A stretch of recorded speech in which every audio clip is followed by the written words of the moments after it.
अगर आप share market में बिल्कुल नए हो, आपको नहीं पता कि शेयर मार्केट क्या है या कैसे काम करता है और इससे पैसे कैसे कमाए जाते हैं, तो कॉन्ग्रेचुलेशंस, आप बिल्कुल सही वीडियो में हो। आज आपको इस वीडियो में शेयर मार्केट का संपूर्ण ज्ञान मिलने वाला है। यस, आपने बिल्कुल सही सुना, शेयर मार्केट का संपूर्ण ज्ञान। यह गेम चेंजिंग वीडियो होने वाली है। जिसे शेयर मार्केट का एस भी नहीं पता, उसे भी बहुत आसानी से यह वीडियो समझ में आ जाएगी। तो आज इस वीडियो को पूरा एंड तक जरूर देखना, क्योंकि अधूरा ज्ञान सही नहीं होता है। तो चलो समझते हैं शेयर मार्केट को थोड़ा पास से। तो मान लो आपके दिमाग में कोई बिजनेस आइडिया आया और आप चाहते हो उस बिजनेस को स्टार्ट करने का। तो उस बिजनेस को शुरू करने के लिए आपको 10 लाख रुपयों की जरूरत है। तो आप क्या करते हो कि आप अपने फ्रेंड्स या रिलेटिव के पास जाते हो और बोलते हो कि मेरा यह आइडिया है, मैं इस चीज का बिजनेस करना चाहता हूँ, जिसके लिए मुझे 10 लाख रुपयों की जरूरत है। तो आपके जो रिलेटिव्स है वो आपको 10 लाख रुपए दे देते हैं। फिर आप अपना बिजनेस शुरू करते हो। कुछ सालों के बाद आपका बिजनेस धीरे धीरे एक्सपैंड होने लगता है, आपका बिजनेस बढ़ने लगता है।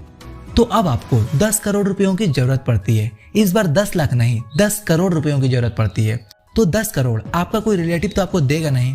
तो आप जाते हो बैंक के पास बिजनेस लोन लेने। आपको लोन मिल जाता है। लोन भी आपका बैकग्राउंड देखकर मिलता है कि क्या आप उस लोन को चुका पाओगे, और आपको 10 करोड़ का लोन मिल जाता है और आप उसे अपने बिजनेस में लगा देते हो। फिर 5-10 सालों के बाद आपको जरूरत पड़ती है 100 करोड़ रुपयों की। तो अब आप बैंक के पास नहीं जाते हो, क्योंकि फिर आपको पैसे चुकाना भी होगा विथ इंटरेस्ट। तो अब आपको 100 करोड़ रुपए कहाँ से मिलेंगे? तो अब यहाँ पर एंट्री होती है स्टॉक मार्केट की। जब किसी कंपनी को अपने बिजनेस को एक्सपेंड करने के लिए बहुत ज्यादा पैसों की जरूरत होती है, तब वो आते हैं स्टॉक मार्केट में पब्लिक से पैसे लेने, और वो बदले में अपनी कंपनी के शेयर्स देते हैं। शेयर्स यानी हिस्सेदारी। अगर आप किसी कंपनी के एक शेयर भी खरीद लेते हो, तो आप उस कंपनी के छोटे से हिस्से के मालिक बन जाते हो, यानी आप उस कंपनी के शेयर होल्डर बन जाते हो। तो जब कोई भी कंपनी पहली बार अपने शेयर्स को शेयर मार्केट में बेचने आती है, उसे आईपीओ कहते हैं। आईपीओ यानी इनिशियल पब्लिक ऑफरिंग, पब्लिक के लिए ऑफर करती है। तो कंपनी पब्लिक में शेयर बेचने से पहले वह स्टॉक एक्सचेंज में लिस्ट होती है। स्टॉक एक्सचेंज का मतलब होता है जहां से शेयर एक्सचेंज होते हैं। कोई आदमी शेयर सेल किया और कोई आदमी बाय किया, तो सेलर से शेयर ले करके बायर तक पहुंचाने का काम एक्सचेंज में होता है। तो भारत के 2 बड़े स्टॉक एक्सचेंज है, BSE यानी बॉम्बे स्टॉक एक्सचेंज और NSE यानी नेशनल स्टॉक एक्सचेंज। BSE में 5000 से भी ज्यादा कंपनियां लिस्टेड है और NSE में 1600 से ज्यादा कंपनियां लिस्टेड है। आई होप आपको यहाँ तक समझ में आया होगा। अब इसे एक एग्जांपल से समझते हैं। जैसे माना कोई XYZ कंपनी है, उसे 40 करोड़ रुपयों की जरूरत है। वह कंपनी अपने 4 लाख शेयर्स 1000 के भाव में बेचना चाहती है। तो वह सबसे पहले सेबी के पास जाएगी। सेबी यानी security and exchange board of India, यह गवर्नमेंट के अंडर में आती है। तो सेबी उस कंपनी का पूरा जनपत्र देखेगी। जब लगेगा कि सब कुछ ठीक है कंपनी में, तब जाकर वह कंपनी स्टॉक एक्सचेंज में यानी BSE या NSE पर लिस्ट होगी। तब जाकर ही आप शेयर बाय या सेल कर पाओगे। जब कंपनी के सारे शेयर्स बिक जाते हैं और कंपनी को जितने पैसे की जरूरत होती है उतने पैसे मिल जाते हैं, उसके बाद कंपनी पैसा अपने बिजनेस में लगा देती है।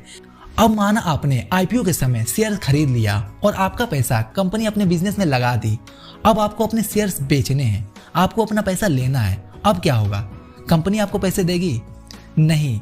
मार्केट में सेम टाइम पर बायर और सेलर दोनों मौजूद रहते हैं। अगर आपको पैसे की जरूरत है तो आप अपने शेयर सेल कर सकते हो। कोई बायर आपका शेयर खरीद लेगा और आपको पैसे मिल जाएंगे।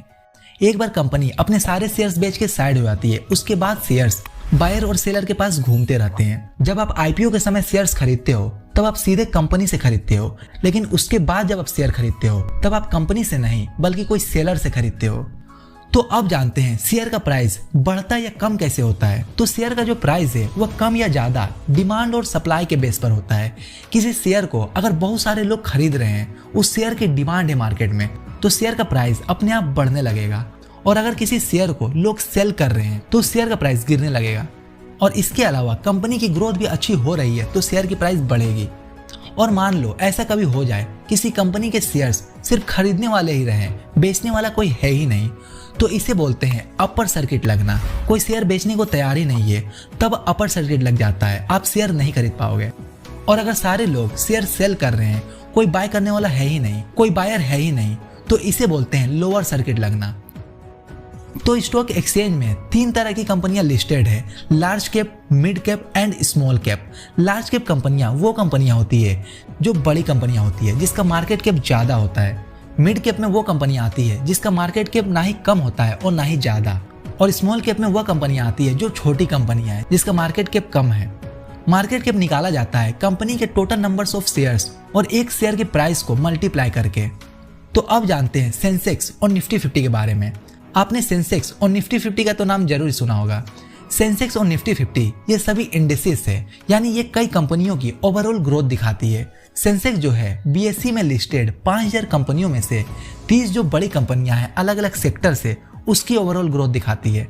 अलग अलग सेक्टर जैसे बैंकिंग सेक्टर में सारे बैंक्स आ जाएंगे, आईटी सेक्टर में सारे आईटी कंपनीज, ऐसे ही ऑटो सेक्टर, फार्मा सेक्टर भी है।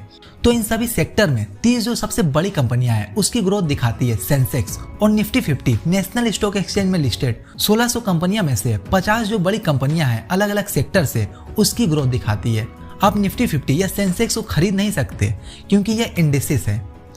आप सिर्फ सेंसेक्स और निफ्टी 50 को देखकर ही मार्केट का हाल पता कर सकते हो, क्योंकि यह जो निफ्टी 50 में 50 कंपनियां हैं इनका वेटेज बाकी सारी कंपनियों से ज्यादा है।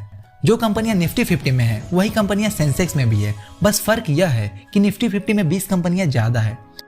तो मार्केट से पैसे कमाने के दो तरीके होते हैं, एक है इन्वेस्टिंग, दूसरा है ट्रेडिंग। इन्वेस्टिंग का मतलब होता है कि आप कोई शेयर को खरीद के एक लंबे समय के लिए, जैसे 5 साल 10 सालों के लिए होल्ड करके रखते हो, आप उसे बेचते ही नहीं, इसे बोलते हैं इन्वेस्टिंग। और ट्रेडिंग में क्या होता है कि आप शेयर को कुछ दिनों के लिए खरीदते हो और फिर सेल कर देते हो, या फिर एक दिन के अंदर ही सेल कर देते हो। ट्रेडिंग कई तरह के होते हैं, intraday, swing trading, F N O, option trading. Trading का मतलब होता है कि तुरंत पैसे बनाओ और निकलो। ट्रेडिंग से पैसे कमाने के लिए आपको टेक्निकल एनालिसिस सीखना पड़ेगा। टेक्निकल एनालिसिस में सिर्फ शेयर के प्राइस चार्ट को देखा जाता है कि प्राइस चार्ट कैसा पैटर्न बना रही है। इस पैटर्न को देखकर प्रेडिक्ट किया जाता है कि शेयर का प्राइस बढ़ेगा या घटेगा। लेकिन इन्वेस्टिंग में ऐसा नहीं होता है। इन्वेस्टिंग में आपको कंपनी का फंडामेंटल एनालिसिस करना पड़ता है। आपको कंपनी का फाइनेंशियल स्टेटमेंट देखना होता है, balance sheet, management, cash flow, ये सारी चीजें आपको देखनी पड़ती है। अगर कोई कंपनी फंडामेंटली स्ट्रॉन्ग है, यानी कंपनी अच्छा प्रॉफिट कमा रही है, उसका मैनेजमेंट अच्छा है, तो लॉन्ग टर्म में उस शेयर का प्राइस बढ़ेगा ही बढ़ेगा। ट्रेडिंग करना मैं रिकमेंड नहीं करता। आप अगर नए हो तो आप इन्वेस्टिंग में ध्यान दो, और इन्वेस्टिंग से ही असल में वेल्थ क्रिएट होती है। आज दुनिया में जितने भी लोग स्टॉक मार्केट से पैसे कमाए हैं, वेल्थ क्रिएट किए हैं, सभी लोग इन्वेस्टिंग से ही कमाए हैं, ना कि ट्रेडिंग से। अब जब भी शेयर खरीदो तो आप डिलीवरी में खरीदो। डिलीवरी में क्या होगा कि शेयर खरीदने के बाद आपका जब मन करे तभी आप शेयर सेल कर पाओगे। आप 1 साल बाद बेचो, 10 सालों के बाद बेचो, आपका मन, कोई भी आपको बोलने नहीं आएगा। तो शेयर खरीदने या बेचने के लिए आपको जरूरत होता है एक डीमेट अकाउंट का। डीमेट अकाउंट के थ्रू ही आप शेयर बाय और सेल कर पाओगे। डीमेट अकाउंट ओपन करने के लिए काफी कंपनियां जो आपको सर्विस देती है, जैसे एंजल वन, अपस्टॉक, ज़ीरोधा, आप इनमें अपना डीमेट अकाउंट ओपन कर सकते हो। इस वीडियो के डिस्क्रिप्शन में आपको एंजल वन का लिंक मिलेगा, उस लिंक पर आप क्लिक करो और आप अपना डीमेट अकाउंट ओपन करो विदाउट टेंशन। आप इनमें अपना अकाउंट ओपन कर सकते हो, और अगर किसी कारणवश एंजल वन, अपस्टॉक्स कंपनियां बंद भी हो जाती है तब भी आपका शेयर सेफ रहेगा, क्योंकि आपका शेयर सीडीएसएल के अंडर में रहती है। तो जब भी आप किसी कंपनी में इन्वेस्ट करो तो आप उस कंपनी के फंडामेंटल एनालिसिस जरूर कर लेना। बिना कंपनी के फंडामेंटल एनालिसिस किए आप अगर इन्वेस्टमेंट कर देते हो तो आप अपने पैसे गंवा भी सकते हो। और अगर आपको नहीं पता कि फंडामेंटल एनालिसिस कैसे करते हैं तो आप ऊपर आई बटन पर क्लिक करके यह वीडियो देख सकते हो। इस वीडियो में मैंने बहुत ही आसान भाषा में समझाया कि किसी भी कंपनी का फंडामेंटल एनालिसिस कैसे करते हैं। तो इस वीडियो को देखने के बाद उस वीडियो को भी जरूर देखना। तो जब आप किसी कंपनी के शेयर खरीद लेते हो तो आप उस कंपनी के शेयर होल्डर बन जाते हो, और जब कंपनी को प्रॉफिट होता है तो शेयर का प्राइस ऑटोमेटिकली बढ़ता है और आपको भी प्रॉफिट होता है। और कभी कभी यह कंपनियां प्रॉफिट को अपने शेयर होल्डर्स में बांटती भी है। जिसके पास जितना शेयर है उस हिसाब से उसको प्रॉफिट का कुछ हिस्सा मिलता है, जिसे कहते हैं डिविडेंड। डिविडेंड जो होता है यह एक तरह से पैसिव इनकम होता है। पैसिव इनकम मतलब बिना काम किए आपके अकाउंट में पैसे आते रहते हैं। जिसके पास ज्यादा शेयर होते हैं उसको ज्यादा डिविडेंड मिलते हैं। और अगर किसी कंपनी से आपको 5000 से ऊपर का डिविडेंड मिलता है तो उसमें 10% का टीडीएस कटेगा, और अगर 5000 से नीचे का डिविडेंड मिलता है तो उसमें कोई टीडीएस नहीं कटेगा। बहुत से लोग टैक्स में भी कंफ्यूज रहते हैं। आज आप टैक्स को भी समझ लो। माना आपने किसी कंपनी का शेयर खरीदा और आप उस शेयर को 1 साल से पहले सेल कर देते हो तो आपको 15% का short term capital gain tax देना होगा। और अगर आप किसी शेयर को 1 साल के बाद सेल करते हो तब आपको 10% का long term capital gain tax देना होगा। लेकिन हाँ, 1 लाख से ऊपर का प्रॉफिट हुआ तब, 1 लाख तक का प्रॉफिट हुआ तब आपको कोई टैक्स नहीं देना होगा। दोस्तों, लोग शेयर मार्केट को जितना मुश्किल समझते हैं असल में यह उतना है नहीं। दुनिया के सबसे बड़े इन्वेस्टर वॉरेन बफेट कहते हैं, अगर शेयर मार्केट में मैथ्स, कैलकुलेशंस का यूज होता तो मैं अभी न्यूज़पेपर बेच रहा होता। तो आप भी बिना किसी टेंशन के अपना डीमेट अकाउंट ओपन करो। डिस्क्रिप्शन में आपको लिंक मिल जाएगा, बहुत आसानी से आप अपना डीमेट अकाउंट ओपन कर सकते हो। तो डीमेट अकाउंट ओपन करके आप अपना इन्वेस्टिंग जर्नी शुरू कर सकते हो। तो अगर आपको फंडामेंटल एनालिसिस सीखना है तो राइट वाले वीडियो पर क्लिक करो, और शेयर मार्केट की और भी चीजें जानना है तो लेफ्ट वाली प्लेलिस्ट पर क्लिक करो।